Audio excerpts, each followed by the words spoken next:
here to everyone. Welcome back to my channel, and I wish you all had a great time during this new year. And that great things come to all of you. It's a new year, a new start, and that means more videos will get uploaded more frequently since I hadn't had the time to do so. But without further ado, enjoy the video.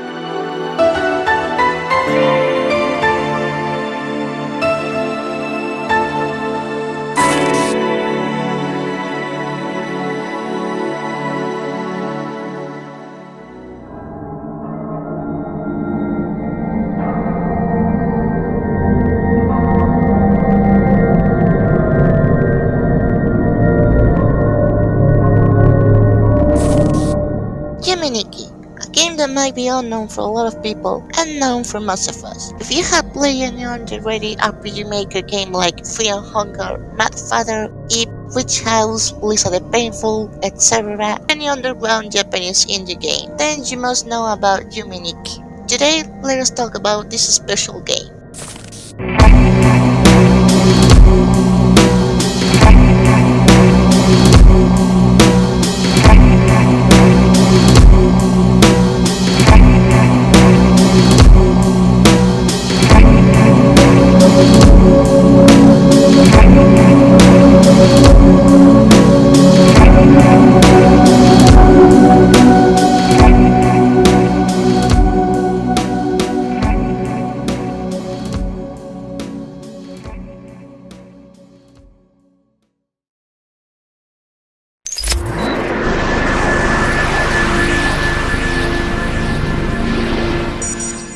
The year is 2004, an era where the RPG Maker softwares were being developed and updated during this time.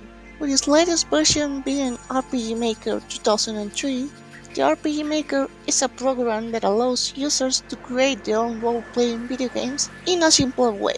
It is mainly focused in retro-looking RPG games.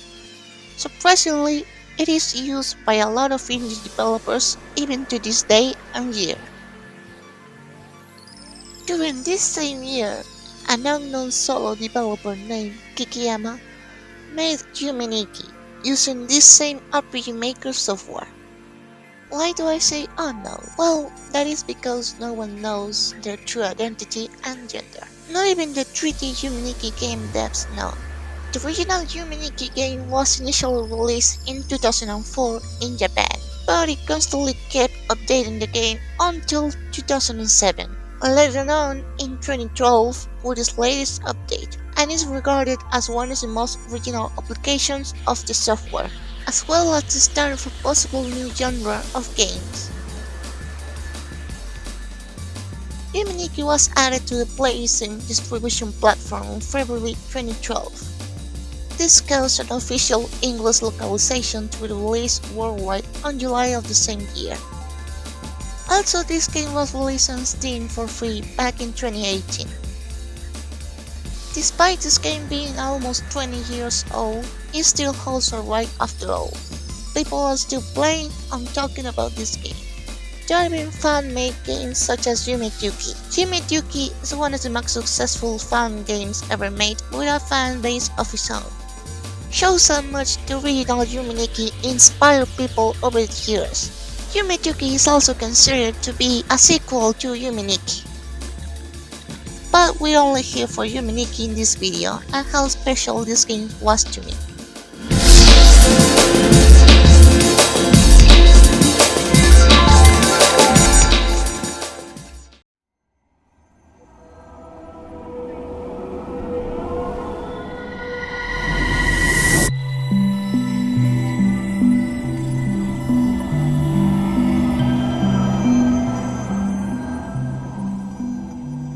Firstly, as said before, Yume Nikki is a 2D indie game that it has little to no story at all.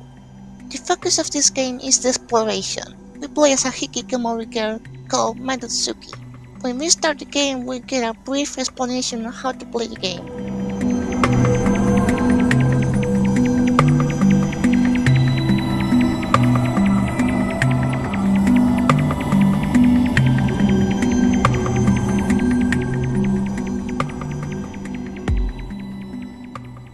Once we read that, We'll see ourselves in Madatsuki's apartment, and you might not have get it until now, the title of the game says it all. A dream diary. Which is funny because we use a diary to save our current progress. There's also a TV and a game console. We can play a weird but funny minigame there.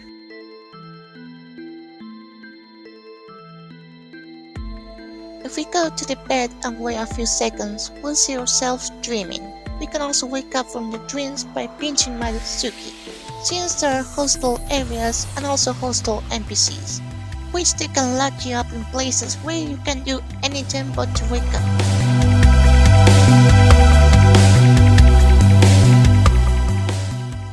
Once we're dreaming, we don't really notice anything at all, except we can now open the apartment door that leads outside, but this won't lead outside. It leads to the Nexus, also known as the Door Room. It is the first room of the Dream World, serving as the central hub from which all other locations can be eventually reached. The room is one of the most iconic locations in Yume Nikki, with its characteristic colorful doors and concentric barracks-inspired floor design, which is related to Peruvian culture, as you can see in the video. It seems that Yume Nikki took his inspiration from it to create a trippy and liminal feel about the dreams. It is also one of the few places to not have any music, making it suspenseful and sometimes scary. This room contains about 12 doors that lead to other worlds that represent the dreams of Madatsuki. Each single one of them has its very unique theme. The Dream World is an intricate labyrinth of openly looping regions and obscure pathways, but most regions of the game can be considered as a part of an individual world with connections to other sections and worlds, as there are different locations that connect with each other within every world, but we won't focus on these deeper locations. The Forest World, which is an openly looping forested area filled with coniferous trees, some for dense clumps and others stand alone. The music consists of bells playing at varying pitches, giving the world a suspenseful and dreadful feel.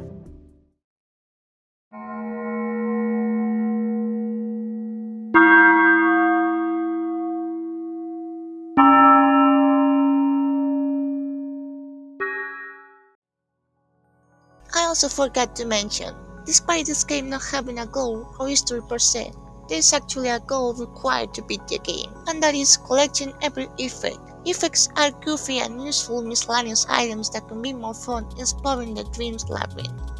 You can even use them to exploit the game and make it more fun, or simply to discover some Easter eggs and secrets. It is truly a funny feature. We can find the frog effect in this world. Next one, we have the Block World. It's a world full of blocks of varying shapes and sizes with an isometric perspective, almost like a maze. The hot and scarf effect lies inside, along with a men's restroom.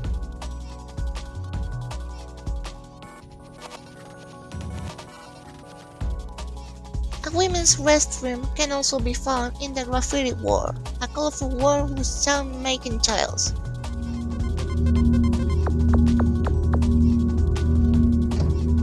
It is interesting that we see a men's restroom inside Madatsuki's dream, considering that she is a female, although Madatsuki can enter both of them regardless of which gender they are meant for.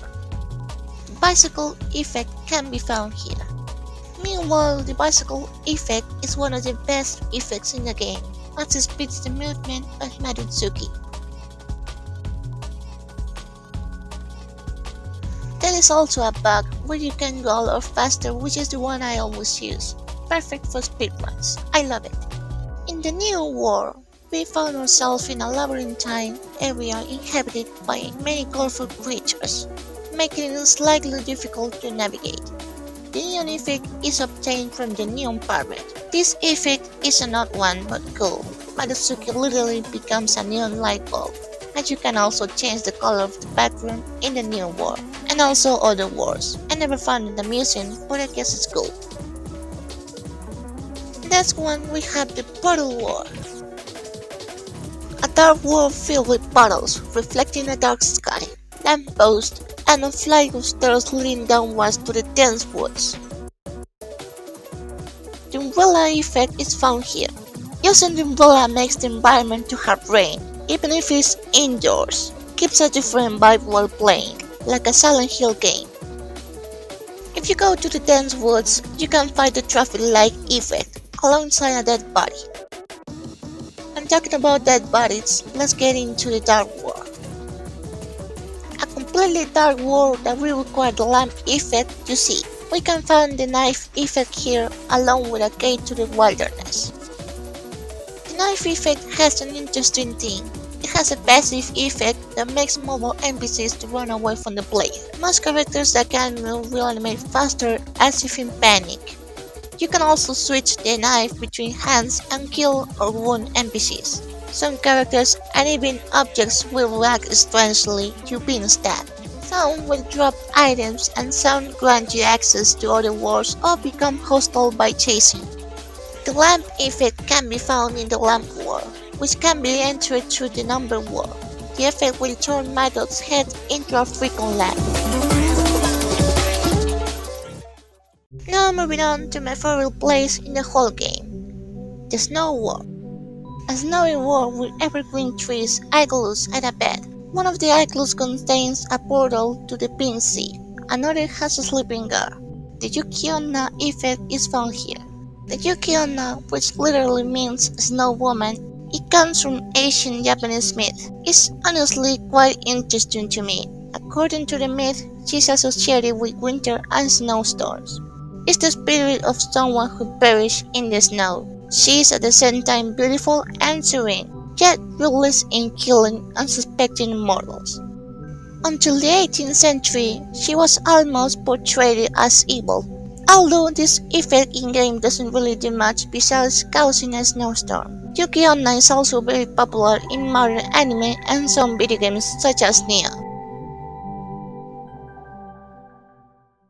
But yeah, coming to an end now. We need all the effects in order to beat this game. I might not have shown every effect or where to get them, since I do not intend to make this video a how to beat guide only, but to have a pretext to show why this game is special to me. But before reaching that, we talk about the game worlds and mechanics until now, but let's take a look to the game in an emotional way. Yume Nikki is meant to be an exploring game with a dark atmosphere, but without a real plot or purpose besides collecting artifacts to beat the game. Still, there are themes in Yume Nikki that fans collected to create different theories about the characters and locations, and even the scenarios tell an untold story. We recall that Matsuki overall is a hikikomori. A hikikomori is someone who is isolated in his home and refuses to leave. Just as Matsuki refuses to open the outside door in her apartment and prefers to sleep and dream. Dreams, as we all know, plays an unconscious aspect of a concept that can be well put into images. They are a manifestation of the human psyche. It's made of conscious and unconscious parts, the latter of which are expressed in dreams, linking them together to safeguard psychic balance. And with this, I'm trying to say that dreams represent our mental and emotional health. And in Matsuki's dreams, let's say that she isn't that mentally stable, having seen the fabrications of Matsuki's consciousness. Besides this game having certain dark topics like death, anxiety, isolation, violence, traffic accident, escapism, and even suicide. Why am I telling you this, you may ask? Because this game is much more relatable to a lot of people than you might think, including myself. You see, when I found this game and played it, I wasn't doing emotionally well, so I actually felt such comfort while playing it. I felt like it expressed exactly how I was feeling during that time. It isn't easy to be a shut-in or a hikikomori, especially when you already are an introvert. No fear of interacting with people or making any social interaction at all. Even if this game has no plot, we can still know it has some depressing themes when we travel through Matsuki's dreams. Depression is not a joke. It can eat your mind to the point you can't get out of it. Talking from my own experience. with things like Monaco in the game, connecting a theory where Monaco was once a dear friend to Matatsuki, who sadly passed away, hence why she looks like that. Those things hit hard, knowing when you also lost dear friends to you or someone close to you. The fact that Matatsuki ends up jumping off her apartment committing suicide, it just tells us how crazy and hard the real world can be. A world where we do all the bad things and keep moving forward to a better life. But not a lot of people actually get to experience that happiness after suffering. Some don't even have a choice but to take their own lives, reaching to a point they don't have anything more to lose. Especially in Japan, where the suicide rate is high due to social pressure, anxiety, work environments, and stress. We may say that committing suicide is the easy way out, but in reality, committing suicide is not as easy as that. It actually takes a lot of guts to do so. Sure, there are better solutions, but when someone tries to commit suicide, that means they don't have anything else in mind, and probably need a more professional person to take care of them and actually help them. We can't know what is that certain person thinking, so we don't exactly know what they've been through. And I know it too because I've been in the same boat of depression, but gladly I was able to get out of there. It was not easy, and I didn't do it alone. If any of you guys are struggling with depression and suicidal thoughts, please don't waste your life by turning away and don't give up easily. There are so much more things in life to experience. Get professional help if needed, but despite this world being so harsh, there's still beauty and good things in it. Yume Nikki was actually one of the games that helped me cope with depression. I keep going strong. Even if it's just a game, it was actually a fun game. A game that is important to me in a personal way, and it might be as well for more people than just me. I just wanted to share and highlight this specific topic, since there was a solo game. Makes me wonder if Kikiyama actually went over difficult times. Considering this game is literally called Dream Diary, maybe this was Kikiyama's diary made into a game, and not all of the dreams we see in this game are that positive. There is also a theory that reveals Kikiyama's actual gender, being it female, which kinda makes sense considering there are pregnancy analogies in the NPC characters. As well, there are certain things that indicate problems with gender identity, explaining why Kikiyama will hide her whole identity. The fact that Kikiyama made such a complex game with tough topics have influenced the modern indie games a lot. Even if we don't see it, this game has actually influenced a lot over the years, and I'm glad for it.